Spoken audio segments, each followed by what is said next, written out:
Time में और कोई भी पॉलिटिकल का इश्यू आएगा, पिलर मांगता है, चौड़ा मांगता है, डीप मांगता है, करके स्टॉप हो जाए।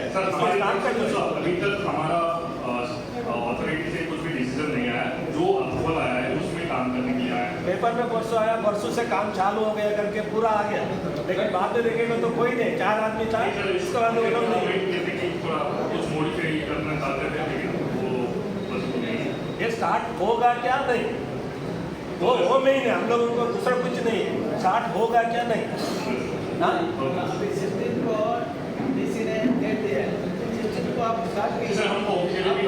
मॉडिफिकेशन पेपर वर्क आप ऑफिस में बैठ के कर सकते हैं, ठीक है। अभी तो स्टार्ट फिजिकली स्टार्ट होने का मंडे, हम तो तैयार है स्टार्ट करने के लिए।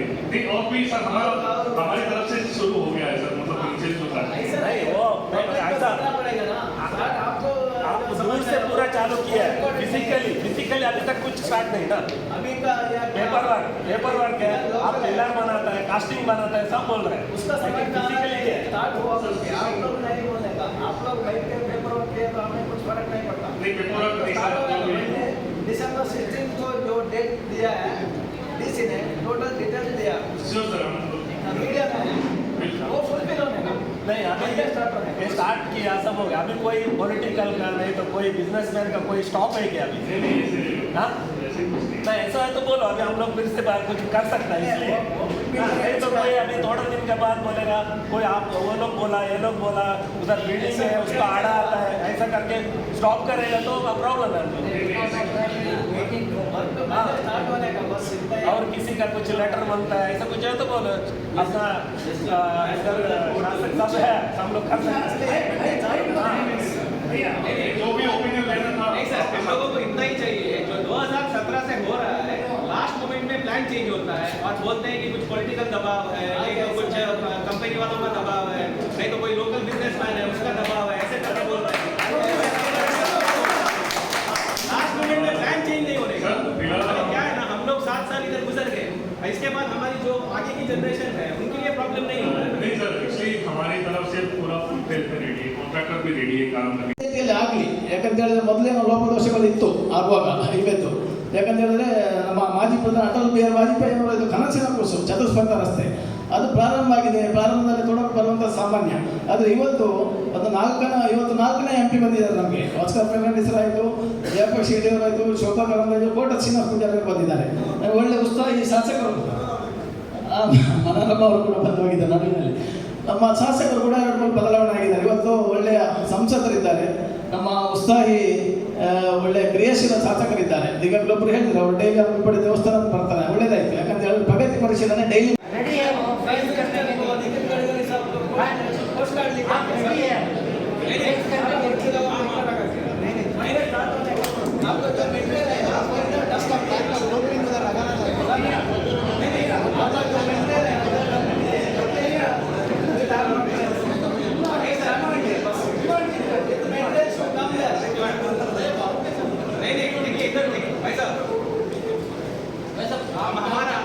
हमारा सबसे बड़ा प्लस पॉइंट है हमारे MLA साहब, वो एनर्जेटिक है, तो हर हफ्ते में एक बार शुक्रवार को अमरपाली टेम्पल आते रहते हैं, तो वो आपके मतलब ये जो चलता है उसको देखते रहेंगे कि हमारा विश्वास है। हमने वो डिजाइन को भी थोड़ा मॉडिफाई करके आपने बोला कि MLA साहब ने बोला कि 4 मिनट का आपकी विड्थ करने के लिए, क्योंकि MLA साहब शुक्रवार को इधर टेम्पल आते रहते हैं, हम लोग को मालूम है, इसलिए हमने मेडिसिन का भी बना दिया। इसलिए उनके साथ हम लोग समझना चाहते हैं कि उनका भी है करके, इसलिए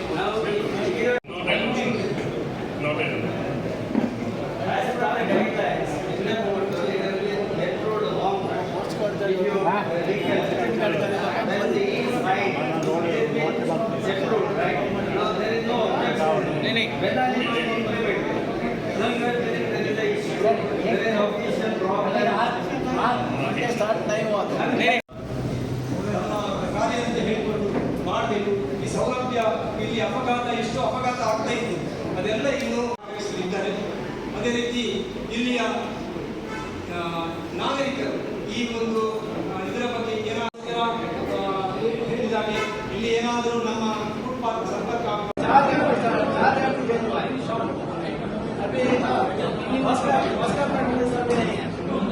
जयप्रकाश